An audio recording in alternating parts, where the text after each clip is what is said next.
Okay, so today the lesson is called On Holy Ground, and a lot of what I'm going to be sharing with you today is from a book called This Thing Called You by Dr. Ernest Holmes. And before I go on to that, the purpose of the talk today is for us to recognize that wherever we are, it's truly holy and it's sacred, that this present moment is holy and sacred, and that this body, this being that we are, is holy and sacred. The word holy means specially recognized or declared as sacred. Now, how many of us have heard of places that are known for like their healing properties? Anybody ever go to some of those places? Yeah. So, I mean, really, since prehistoric times, there's been, conversations about these holy and sacred places. Ancient legends and modern-day reports tell of extraordinary things that have happened to people. Different sacred sites have the power to heal the body, enlighten the mind, increase creativity, develop psychic abilities, awaken the soul to a knowing of its true purpose.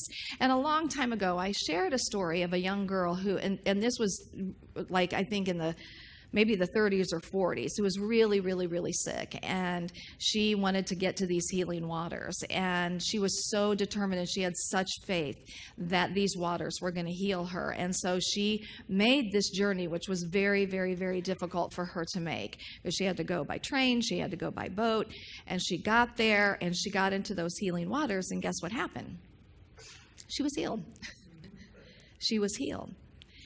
And yet, thousands of other people went to that same sacred water, and they weren't healed. And so, what is that? Faith. Here's the thing, is because we talk about faith.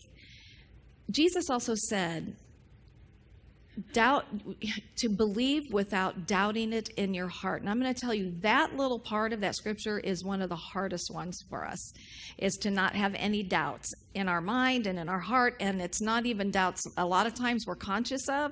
It's doubts that come from past programming, past experience. But what she had was a pure faith. She had no doubt anywhere in her being that she would be healed. So it was her faith that healed her, not the quote-unquote waters that healed her. And so, that's the opportunity that we obviously have to get to. So what does create that kind of thing, though, because there are places on our planet where we say there's more of an energy, and who knows? I mean, one of the things I think about is somebody goes someplace, they feel something special, they come back, they tell somebody else, and they go, and they feel something special, and pretty soon, everybody's talking about how special this place is. We go anticipating that energy, and perhaps that's why we feel that energy. Also, just when we come together collectively and we have that energy, it's a palpable energy there. How many of us have ever... Yeah. Did you get that? And some of you raised your hand. All right. How many of us have ever been to Unity Village? Okay. You walk on those grounds and you feel a palpable energy. You do. You just feel a palpable energy. It is a peace-filled space. And people have been praying there for over 100 years, 24/7. Not only that, the people who work there at 11 o'clock every day, they're stopping to pray. Throughout the day, they're praying. They're immersed in their spiritual work. And so that energy of everybody, it does create a palpable energy. When we walk into the ministry, we feel that. We can feel a palpable energy. It's really holy ground wherever we are. Here's the thing about this is when we look at the holy places, when we look at Unity Village or whatever, it's not because God is more present there than God is present anywhere. And I think we have to get that clarification, because God is present in God's fullness right where we are every moment, every single moment. God is present in its totality. And so the reality is wherever we are is holy ground. Wherever we are is sacred ground. Wherever we are, every moment of every day. And part of what I'm hoping that this talk will do is to help us to become more aware of that in our daily experience, because I know how easy it is to get up and you do your daily word, you pray, you meditate, and then pop, we go out into our day and we forget to be in the awareness of God and of love, of holiness and sacredness in our day. And so these are ideas to help us become more aware of that in every day. So every place is a sacred place. Every place is a holy place. Now, I know that for me, for many, many years, I was really good at putting a power outside of myself, as there is something that I had to do. Has anybody here ever read Dan Brown's book, The Lost Symbol? Gotta read it. It's so good. But I love, because it's very much like what we talk about, and it has to do with the Masonic order. But what it comes back to is that there are no secret truths. There's no things that we have to do to be any holier than we already are. We just have to open out the way for what and who we really are to express. So Ernest Holmes says, is there a secret way? Is there an occult way? Is there some great thing that only a few people know, the great wise ones, that I must learn? Must I fast, concentrate, and pray without ceasing? Must I beseech or implore? Must I work out all the mistakes I have ever made to become redeemed? Must I renounce everything to find peace? How am I going to be made whole? It kind of wears you out, doesn't it, just to even listen to all of that? Unfortunately, many persons labor under the mistaken idea that there are deep secrets, that there are subtle and unknown pathways which a few people know about, great truths which only a few have realized. And so the search goes on through the pathway of mystery. You are to become a simple and direct soul. The answer is not in any book, but it is in yourself. The wholeness of God is right where you are and can never not be. The etymology of the word whole means that which must be preserved whole or intact, that cannot be transgressed or violated. The wholeness of God can never be violated. The wholeness of God is ever present within us, every moment of every day. How many of us live in that awareness? We try, don't we?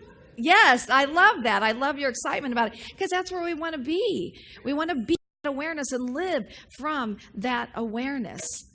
Ernest Holmes says, suppose with utmost simplicity you accept the spirit that is in you, not in the mountain, not at Jerusalem, not even in the temple, although it is there also, but in the spirit of yourself. Standing between this spirit, your physical body, and external affairs, there is the sum total of your thinking, believing, and feeling.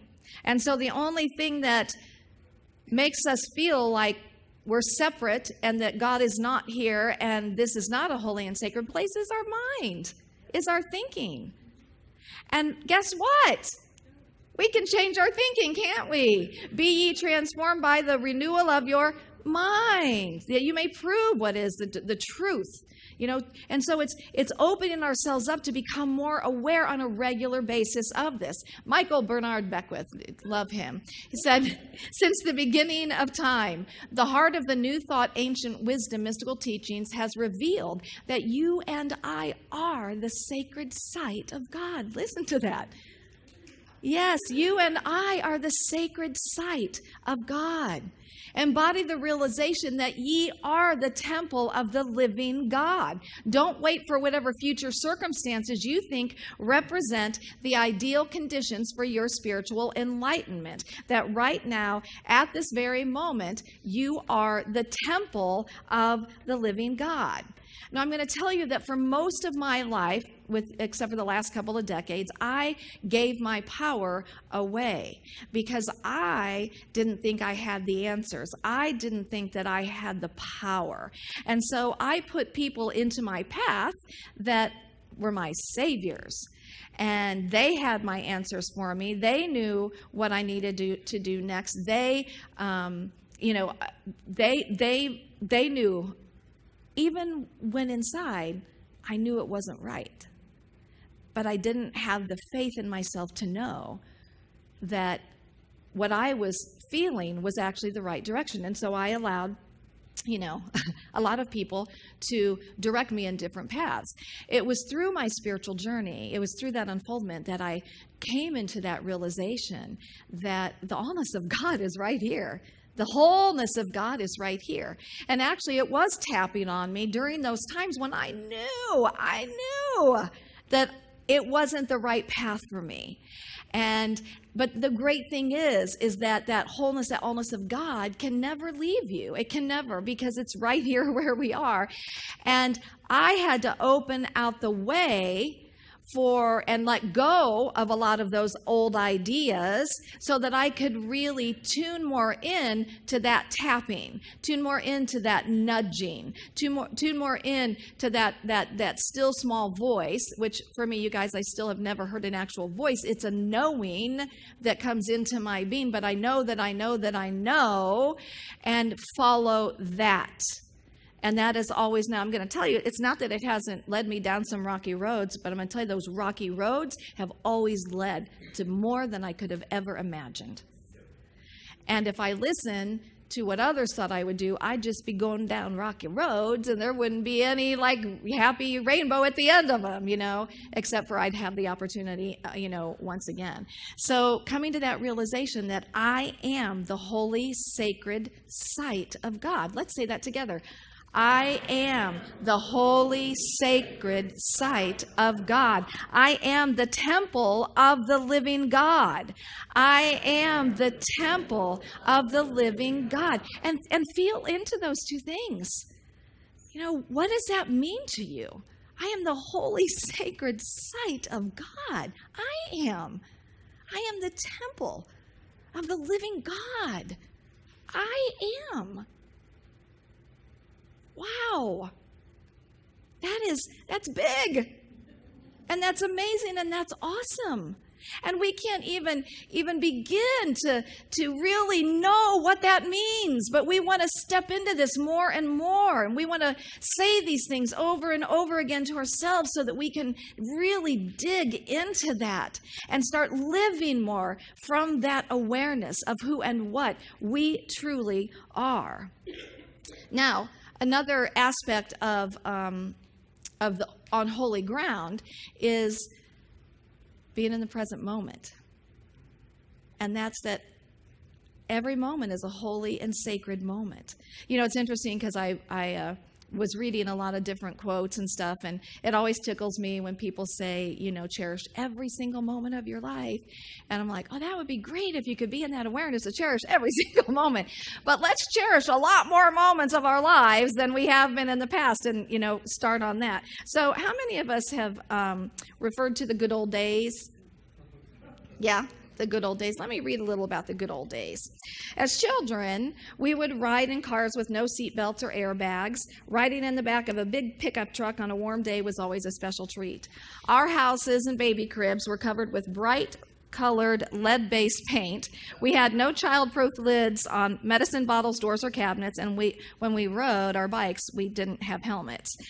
We slept without flame-retardant pajamas, without air conditioning, with doors and windows open. We raced around town with adults on Halloween collecting treats and eating them as we went along. We drank from the garden hose. We would leave home in the morning and play all day as long as we were back when the street lights came on. No one was able to reach us all day. We played dodgeball, and sometimes the ball would really hurt. We ate cupcakes, bread, and butter, fried fat back for breakfast, along with biscuits made with pure lard, and drank sugar sodas. But we were never overweight because we were always outside playing. We played with cap pistols and toy rifles and rubber knives. We took snakes or frogs or lizards to school, but never guns. There were tryouts for cheerleader and Little League, and not everyone made the team. Those who didn't had to learn to deal with disappointment. Some students students weren't as smart as others, so they failed a grade and were held back to repeat the same grade as many times as necessary. We didn't wear designer clothes or drive to school or drive shiny new cars to high school. If we had a car to drive, we were happy with anything that would run, no matter what it looked like. We had, in fact, most of us probably had to buy our own cars. We had never even heard of seat belts or airbags, which probably would not have done any good anyway with 10 people packed into a Volkswagen. That generation produced some of the best risk takers and problem solvers. We had freedom, failure, success, and responsibility, and we learned how to deal with it all.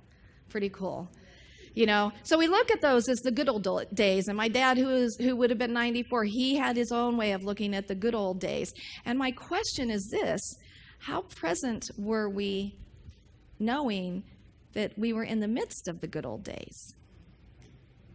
And really, when you look at the good old days, I'm sorry, but I'm very grateful for air conditioning right now. I'm very grateful for cell phones right now, And every generation is going to be different. Every generation is going to create what they are here to create. But really, my point is that today, this day is a good old day. And how important is it to be present in this good old day and really be present and aware in it, even with everything that's going on politically in our country and in our world? You guys, this is historic. It's historic. And it is holy. And you know what? There's been upheavals like this in the past. And guess what? God was present in that, and God is present now. Always will be. Yeah. So I'm going to share with you some quotes. Eckhart Tolle: most humans are never fully present in the now because unconsciously they believe that the next moment must be more important than this one. But then you miss your whole life, which is never not now. And that's a revelation for some people, to realize that your life is only ever now.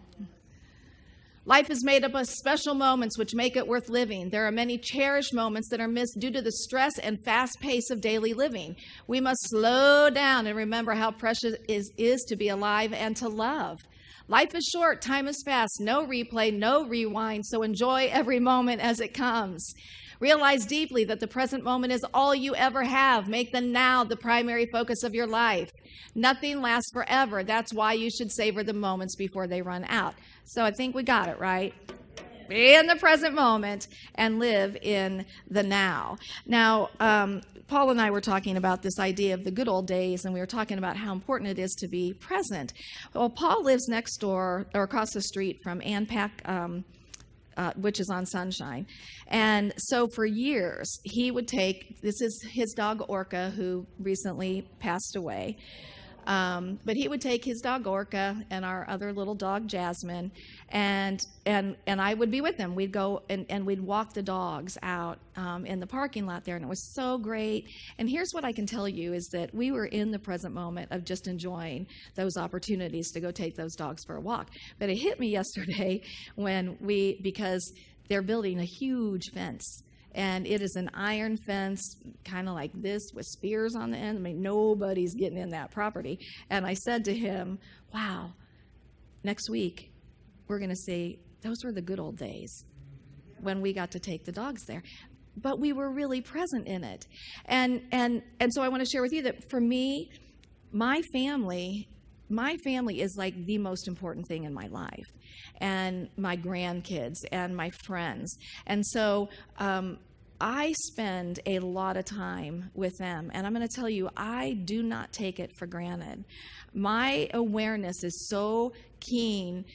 I'm so keenly aware of every moment that I get to spend with them. This is a pool that I had put in about 6 months after Sean passed away, and it has been the best thing I could have ever done. And I did it so that we would have connection and we would have joy. And my daughter and son-in-law, my grandkids, and now my new grandkids are there almost every day.